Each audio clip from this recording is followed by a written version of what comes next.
Alright. Hello and welcome to Grand Cathy's Carrots and Sticks. I almost want to say Sticks and Stones because this feels more like Sticks and Stones. So, I have mentioned before about the stick being a big old greatsword and a goblin wielding it for the other factions. Now for Cathay, it feels more that Grimgor's wields, and we'll get to why.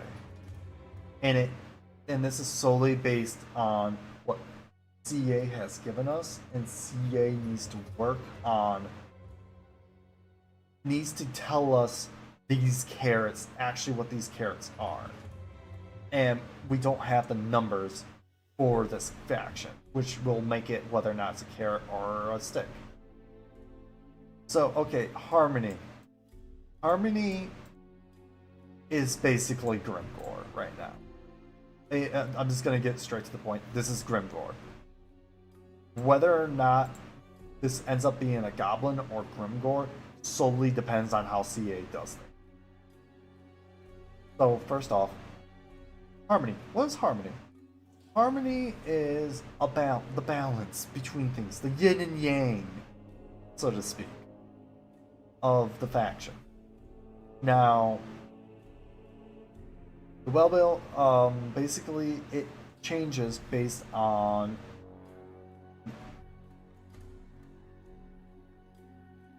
okay, here it is. You must keep your faction as a whole in balance, though consider building choices, board picks, and technology. So, here's the thing with this. You need to keep it balanced. Okay, that doesn't seem that bad. Just about everything will nudge the harmony of your faction, one way or the other, all tracked by a handy bar at the top of the screen. Should you drift towards one side, it will become cheaper to push back to the center, but your overrepresented buildings will be less effective, and your control of your provinces will drop. Your control of your provinces will drop. By how much, CA? This is very crucial. By how much? Attaining a middle point is the biggest reward, giving significant boosts to all areas of your empire and a unique ability to summon spirits of your ancestors long dead to help out in battle. Alright, that doesn't tell us anything. These boons don't mean nothing. Summon spirits of the ancestors sounds like where is it? Celestial intervention right here. You don't get told how many times these summon spirits are given to us, how they are worked, what they're exactly called. Is it one-time use? Do they decay? Probably decay because they're summoned. Good chance they are. And they basically tell us that maintaining it for an extended period can be challenging even for a couple of turns. So we are given straight up negatives. Buildings are less effective. By how much? Don't know. Estimate, we can guess. And your control of your provinces will drop. That is a bigger concern to me. Because the problem early game is always keeping control of your public order. So, what is this? Sounds very bad. It gets worse as we will go on. But here's the only thing that feels like a carrot in this. Woozy Compass. So, Woozy Compass, basically, you get to choose a path every few turns. You can just read the top right there. It basically tells you this. It harnesses the powers of the winds of magic, blah, blah, blah, blah, blah. Now, these bars will lower and increase. They will lower if you don't have this thing pointing to a single direction. So if I have this pointing to Great Bastion will be going up, while Celestial Lake and Dragon's Empire will go down. They have these passives that will be always active when this bar is filled. Now, these will increase as the bar gets more and more filled. So I'm guessing here we'll go to 5 once you go here, and then maybe 10 here. Control will go to 2, and then 3. Or maybe 4 if we're lucky. This defensive supplies are probably going to go to 1,000, then 15,000. And then probably 8% casualty replenishment, 6% here. But looking at this, I say Celestial Lake again still is the one you want because that income from all buildings plus 5% in Cathay is really good, plus 40% in magic wins strength chance sounds really good too. Control is also pretty good, probably not that big of a deal due to the fact that, well, it's going to be more of a bigger deal, but not that big of a deal because this is probably going to obfuscate it. But this attrition sounds really good and will help you with chaos. This, don't understand why you would even pick it. -2 corruption per region in Cathay, and chance to decrease wisdom, magic, and strength plus 100%. Don't know why you'll use that because even if, unless that wisdom magic decreasing affects only enemy armies. Now for Great Bastion, local recruitment capacity not useful. Defensive supplies not useful. Replenishment, alright, depends on how Cathay is with replenishment. Celestial Intervention, we don't know what that is. That might be the summon spell. We don't know. So, we'll see about that. Let me just talk a little bit more about it, but it literally doesn't change anything. Let's just see Warpstone's Desert. Oh, guarantees lowered wins a magic reserve and gives leadership debuff to enemy armies inside the nation. And that's not useful. I'm sorry, that's not useful. Okay, here's a potential carrot and might be a stick. It's a carrot if it's treated like Vampire Coast's buried treasured mechanic, where it's not needed. You can do it for you extra money, but it should not be needed for your economy at all. But the way this last paragraph reads, it sounds like it might need to be used for your economy because destroying a caravan, making it a good way to starve them out, as in Cathay. So basically what you do is that you make a caravan. You do not control the caravan at all. There's a debate between me and my friend who discussed this, whether or not you will play the battles. That is an interesting take, and we'll see when the game comes out. It could be either way. The only thing that you can do to control the caravans is you get various points you can choose the direction of the caravan will take, with it progressing naturally across the map. You can also, with the Lord, whose caravan has its own Lord, a new Lord type with a unique blue skill tree for increasing the boons of the caravan, extra cargo, more for replenishment, rest stops, etc. They can naturally also take various combat upgrades, depending on what you think they might get up to. Each of those mechanics find safe routes or building caravans that can take punishment of the big wide world, plus making smart decisions out and fight. So you get another lord. You get a special lord just like Kislev does that is specifically for a certain function. Now, this could be a carrot or this could be a stick. Because if it's actually important to you having an economy, I call this bad. This should be only good for gaining bonuses, getting friends over mercenaries, your routes, and money and magical items. That better be the way it's used. Otherwise, I don't think it's good. Great Bastions. So, Great Bastions put another thing in where Legend of Total War says Tzeentch will have a problem with the Great Bastion. I don't think Tzeentch is immediately going for the Great Bastion because they're gonna have to have a way for Cathay to have the function where it will fight chaos constantly. Threat to the Great Bastion is tracked through a meter at the top of the screen, which fills as chaos prepares and assaults. This sends if they are defeated.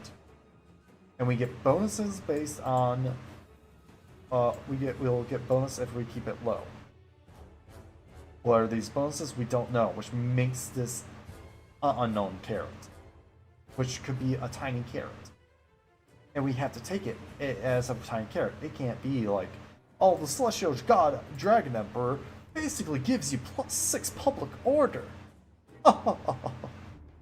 No, we can't say that.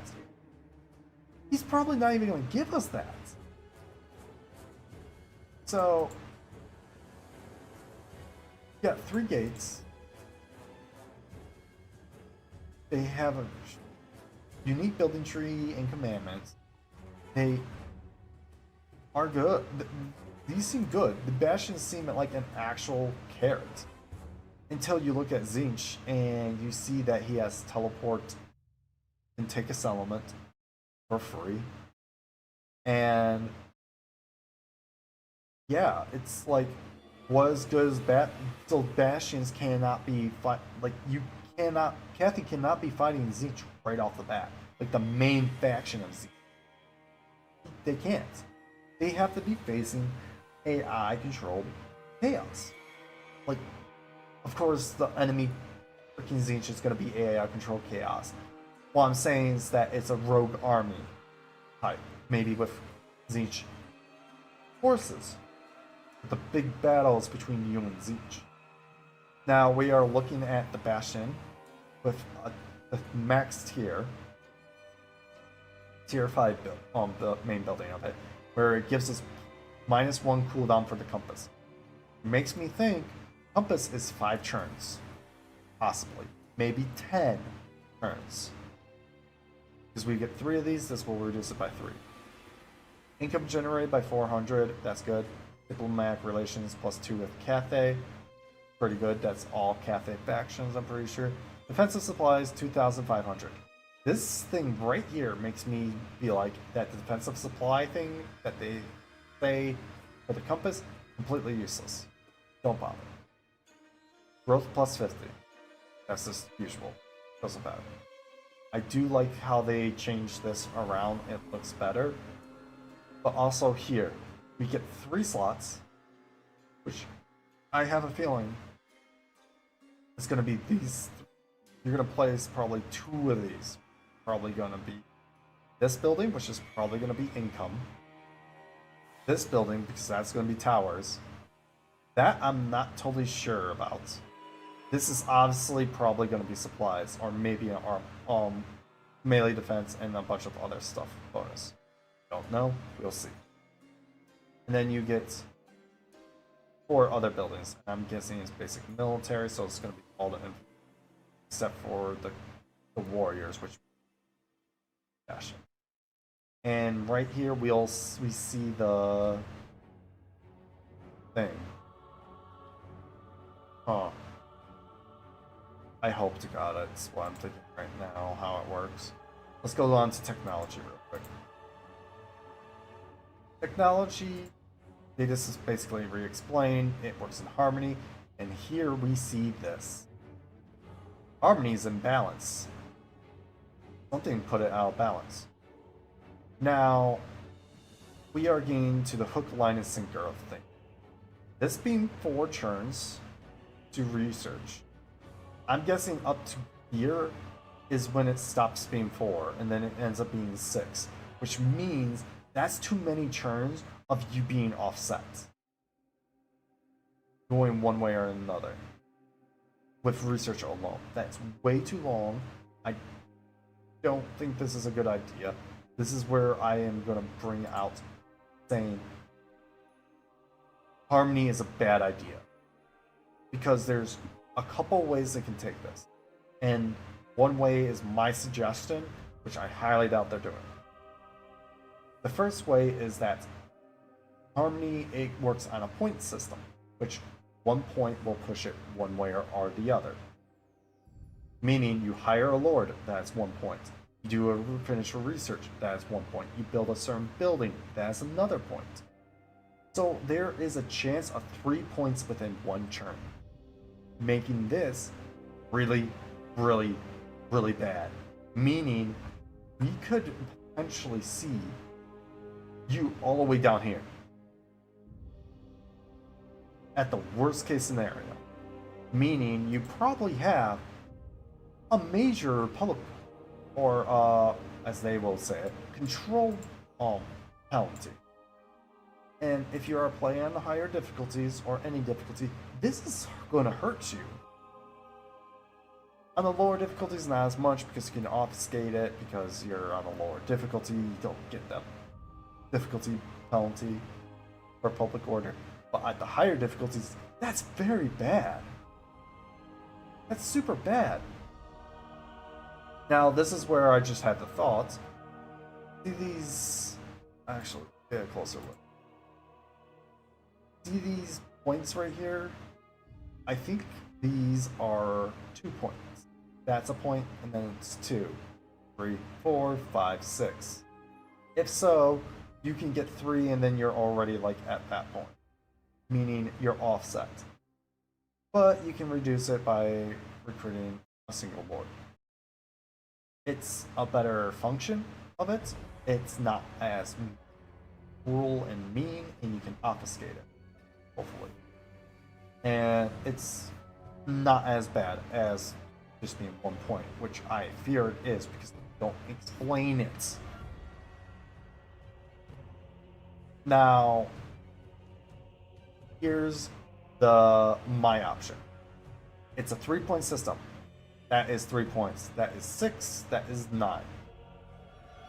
And for each one, you get a -2 public order. So you get 3 points of yin, and then you get -2 public order.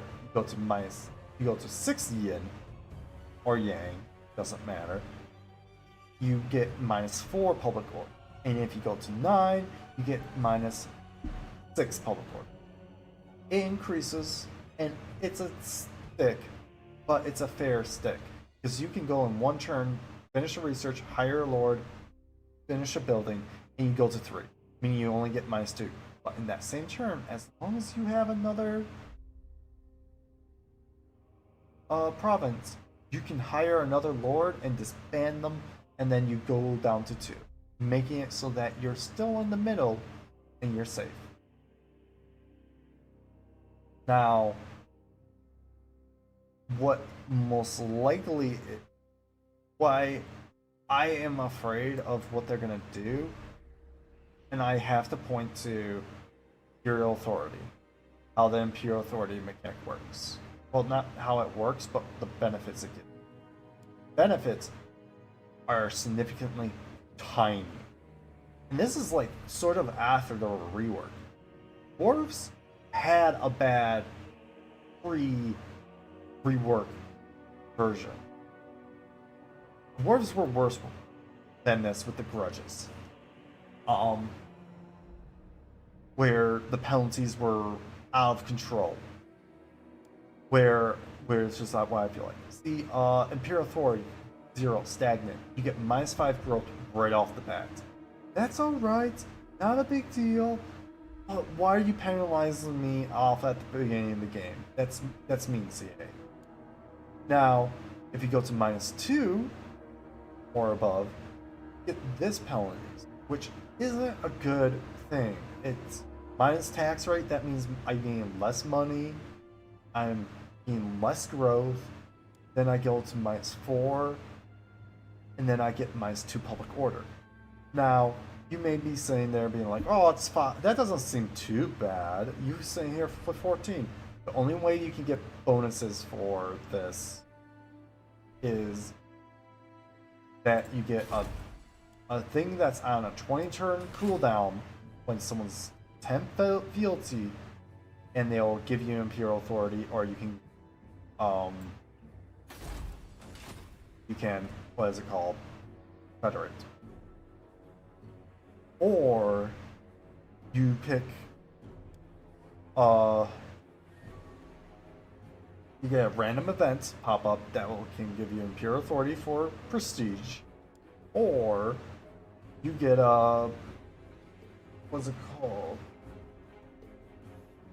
Sorry, I'm trying to think of this stuff off the top of my head a little bit. You do I think it's a battle. If they get attacked and you win the battle, you get Imperial Authority. Now, that doesn't sound bad, but if they lose a capital, if electoral count is destroyed, you get you get -4. One for their capitals being gone, and some more for them being gone. Now this happens even if you confederate them, which I don't agree with. But you can instantly go from 0 all the way to 4 in one turn if you're not careful. Which means you're instantly gaining -2 public order, meaning all of your provinces are gaining -2 public order.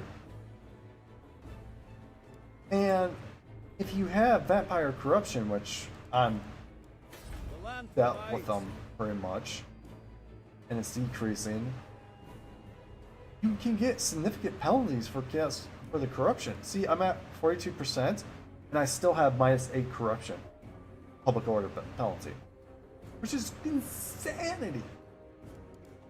So, if I was down here, I'd be losing a little bit more public order. Let's find a place that doesn't have it. Let's say Steingart. That'll be at -4. Now with the rework with public order, it's not as big. But yeah, look, I have 32 saving corruption, and I'm at -7 with corruption penalty. This is only going to be worse when we go to Cathay. They're going to get chaos corruption, and they're going to get scathing corruption. As we are told straight up in the Bastion, where is it? Zhao Ming is dealing with rebel lords and various ratmen, meaning we're dealing with Skaven in Cathay. So we're gonna get 2 types of corruption coming at us: chaos and Skaven, and it's annoying to get rid of. Unless Cathay has really good buildings for removing corruption. Oh, this is the compass. Yeah, no, but why would I use this compass bonus -2? Anyways, because it's not as important as growth, economy, and control. This is the problem I have with this. CA needs to be more clear on the carrots here. They are just showing us sticks. Except for here, this is somewhat a stick. Stick in itself is that these reduce, and then these passives. Bastions are a carrot, but not that big of a carrot once we look at Tzeentch's freaking stuff. What would be a stick for Tzeentch ends up being a non-stick when you go finally fight Cathay. The biggest difference here between all 3 factions is one, all 3 factions are all 4 factions. The 3 factions we are shown, all of them have sort of like a food mechanic. Meanwhile, Cathay gets this new mechanic, this sort of new mechanic, this new mechanic, and they get Bastions, and CA has a natural tendency to think this is balance, where you just constantly get worse, that you get more stick than you get carrot. Now they have been changing, I will say, they have been changing due to how the dwarves rework for grudges.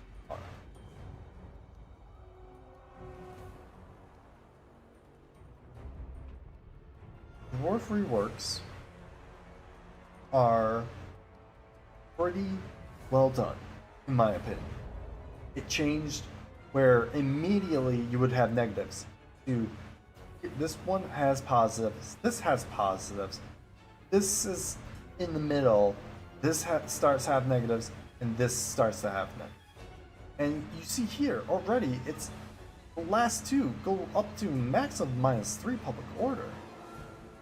Yes, they give you other minuses, but it's better. So, legitly, I'm sitting here looking at what they are giving us for Cathay, and the Grimgore is the actual Grimgore is Harmony. It can change into a goblin, but we need numbers for that. We need to play the game for that. But right now, I'm taking it with the worst case scenario possible because we're not told any benefits, but we are told what the negatives are. And this negative of control is significantly important. Because that determines whether or not you have to sit home and stay at home, or whether or not you can expand really early game. Especially at the higher difficulty. So anyways, that is me on a bunch of Cathay stuff. Like, their armies are good. The only one whose campaign functions are balanced out by their armies is Khorne. I don't know. So yeah, thank you everyone